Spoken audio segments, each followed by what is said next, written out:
Shalom Kati Family. Pagi ini kita kembali menikmati teh hangat. Teduhkan hati, hadirkan semangat.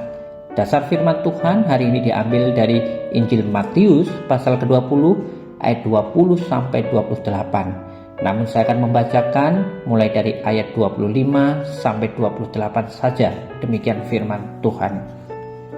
Tetapi Yesus memanggil mereka lalu berkata, "Kamu tahu bahwa pemerintah bangsa-bangsa memerintah rakyatnya dengan tangan besi, dan pembesar-pembesar menjalankan kuasanya dengan keras atas mereka.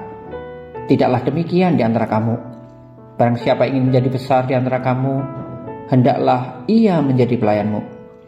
Dan barang siapa ingin menjadi terkemuka di antara kamu, hendaklah ia menjadi hambamu. Sama seperti Anak Manusia datang bukan untuk dilayani, melainkan untuk melayani dan untuk memberikan nyawanya menjadi tebusan bagi orang banyak." Demikian jauh firman Tuhan. Kati Family yang terkasih, pernyataan Yesus yang kita baca di atas merupakan permintaan dari Ibu Yohanes dan Yakobus agar kelak anak-anaknya duduk di sebelah Yesus. Permintaan ini agak kontras karena Yesus sedang menuju Yerusalem untuk menderita dan akan disalib. Justru murid-murid sibuk berebut soal duduk di kursi kekuasaan. Tampaknya para murid belum paham bahwa kebesaran kerajaan Allah itu diukur melalui pelayanan dan bukan kedudukan, jabatan ataupun kuasa. Melayani berasal dari kata diakonein yang berarti melayani tuannya di meja makan.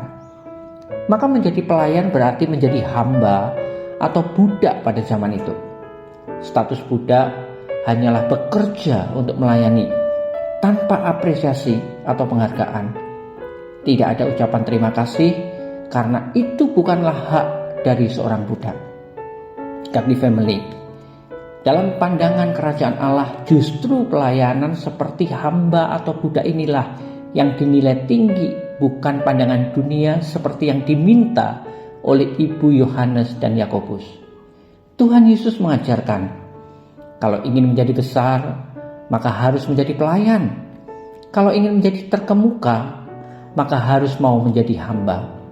Intinya adalah sikap hidup melayani, mengutamakan orang lain. Kati Family yang terkasih, hari ini betapa tanpa sadar seringkali kita menyebut diri sebagai seorang pelayan Tuhan, namun sikap kita tidak mencerminkan diri seorang pelayan Tuhan yang Tuhan harapkan. Gaya hidup kita yang kita perlihatkan justru seperti seorang petinggi yang minta dihormati, minta privilege, mudah tersinggung dan marah bila merasa tidak dihargai. Seorang pejuang anti diskriminasi dari Amerika Serikat, Martin Luther King Jr. pernah berkata, "Setiap orang bisa menjadi besar karena setiap orang bisa melayani. Anda tidak perlu menjadi sarjana untuk melayani. Anda tidak perlu berkhotbah untuk melayani. Anda tidak perlu belajar filsafat mengenai Plato atau Aristoteles untuk bisa melayani. Anda hanya cukup membutuhkan hati yang penuh kasih, jiwa yang digerakkan kasih untuk melayani." Kati Family yang terkasih, melalui renungan kita ini, biarlah kita boleh mawas diri sebagai seorang murid Kristus untuk belajar menjadi seorang hamba sebagaimana yang dikehendaki oleh Tuhan Yesus.